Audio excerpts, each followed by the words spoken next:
Russia Ukraine യുദ്ധം കൈവിട്ടു പോകുന്നു എന്നുള്ളത് തന്നെയാണ് ഈ അവസരത്തിൽ നമുക്ക് പറയാൻ കഴിയുന്ന ഏറ്റവും വലിയ റിപ്പോർട്ട് എന്ന് പറയുന്നത്. പുടിനും അമേരിക്കൻ പ്രസിഡന്റ് ട്രംപുമായി അലാസ്കയിലെ ആങ്കറേജിൽ വെച്ച് കൂടിക്കാഴ്ച നടത്തിയപ്പോൾ പുടിൻ പറഞ്ഞിരുന്ന ഒരു കാര്യമുണ്ട്. ഇതുവരെ പിടിച്ചെടുത്ത ഭൂമി യുക്രൈൻ്റെ അത് തിരിച്ചു കൊടുക്കാൻ സാധിക്കില്ല, പകരം ഞങ്ങൾക്ക് ക്രെംലിൻ വേണം, അതായത് റഷ്യ ക്രെംലിനും ഇനി ഞങ്ങൾക്ക് വേണം. പിന്നെ ഡൊണറ്റ്സ്ക് എന്ന് പറയുന്ന സുപ്രധാനമായിട്ടുള്ള തന്ത്രപ്രധാനമായിട്ടുള്ള യുക്രൈൻ്റെ പ്രദേശം അത് ഒരു കാരണവശാലും ഞങ്ങൾ അതായത് കീഴ്പ്പെടുത്താതെ വിടില്ല, കീഴ്പ്പെടുത്തണ്ട എന്നുണ്ടെങ്കിൽ ആ പ്രദേശം ഞങ്ങൾക്ക് തരാൻ പറയൂ, ഞങ്ങൾ യുദ്ധം നിർത്താൻ തയ്യാറാണ് എന്നാണ് റഷ്യൻ പ്രസിഡന്റ് അമേരിക്കയോട് പറഞ്ഞത്.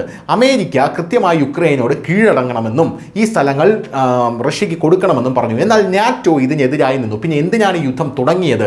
ഈ സ്ഥലങ്ങളൊക്കെ അങ്ങോട്ടേക്ക് കൊടുക്കാനാണോ എന്നുള്ളതാണ് നാറ്റോ കൃത്യമായി ചോദിച്ചത്. ഇപ്പോഴിതാ റഷ്യ തങ്ങളുടെ ശക്തി കൂടുതൽ പ്രകടിപ്പിച്ചുകൊണ്ട് ഡൊണറ്റ്സ് പിടിച്ചെടുക്കാനുള്ള നീക്കം നടത്തിക്കൊണ്ടിരിക്കുകയാണ്. കഴിഞ്ഞ 24 മണിക്കൂറിനിടയിൽ യുക്രൈൻ്റെ ഡൊണറ്റ്സ് മേഖലയിലെ 2 ഗ്രാമങ്ങൾ കൂടി തങ്ങളുടെ സുരക്ഷാ സേന പിടിച്ചെടുത്തതായി റഷ്യ അവകാശപ്പെടുന്നു. തെക്കൻ പടിഞ്ഞാറൻ സൈനിക ഗ്രൂപ്പുകൾ നടത്തിയ ഓപ്പറേഷൻ സെറന്റെ കെബ്ലാൻ ബെയ്ക്ക് ഗ്രാമങ്ങൾ ഇപ്പോൾ റഷ്യയുടെ നിയന്ത്രണത്തിലാണെന്ന് റഷ്യൻ പ്രതിരോധ മന്ത്രാലയമാണ് ഇപ്പോൾ പ്രസ്താവനയിൽ പറയുന്നത്.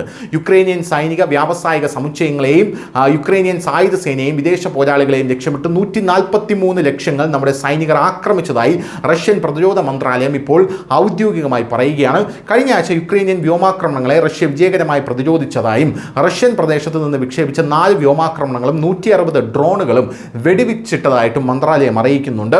എന്തായാലും ഒരു വശത്ത് സമാധാന ശ്രമങ്ങൾ നടക്കുകയാണെങ്കിൽ മറുവശത്ത് യുദ്ധം ഇതുവരെ കാണാത്ത രീതിയിലുള്ള ഭീകരതയിലേക്ക് കടക്കുകയാണ്. ഇരു രാജ്യങ്ങളും തമ്മിലുള്ള യുദ്ധം അവസാനിപ്പിക്കാൻ അമേരിക്കയുടെ മധ്യസ്ഥതകളും സമാധാന ചർച്ചകളും നടക്കുന്നതിനിടെയാണ് ഈ സംഭവം എന്നുകൂടെ നമ്മൾ ഓർത്തിരിക്കേണ്ടതാണ്.